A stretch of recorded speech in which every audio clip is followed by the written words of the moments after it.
first question that we have is, what is the origin of the Women's Power Collaborative, and how did you come up with the idea? We started something called the State Network, which was a way to bridge the communication gap with women's representation groups in each state. So as you can imagine, big states might have a lot of organizations, a League of Women Voters or a chapter of Emerge or a conservative women's group trying to get started, but they weren't necessarily tied together through any platform or sharing information. So the original concept was to create the State Network to provide a way to communicate better with them, to learn from those groups that were working at the local, state, and sometimes federal level, and then provide them tools and resources. And Represent Women was super fortunate to inherit that State Network. And I think most importantly, we inherited the idea that it would be really good to connect with the groups that are working at the local level. And then we realized in talking about some of the gaps in the work that the women's representation community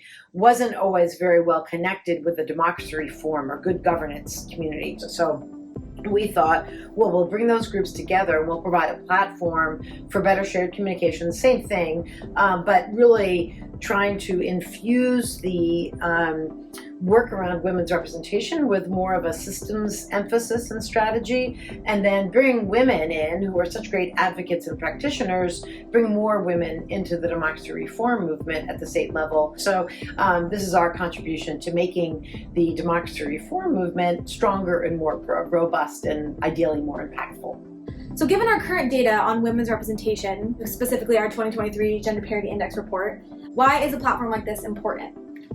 Yes, well, the great to reference the Gender Parity Index, which really shows that while we have had some progress toward electing more women, the rates of progress are pretty minimal, and certain communities, rural women, Republican women, younger women, LGBTQ women, really are very underrepresented. Democratic women are much more likely to be elected to state legislative office than Republican elected women, and so that, I think, illustrates that there are big parts of the communities that really aren't engaged and aren't getting the support they need to be involved in the work to elect more women. So there's a lot of learning that can happen through people hearing the best practices at all levels of government and then trying to figure out how to apply them to their own community.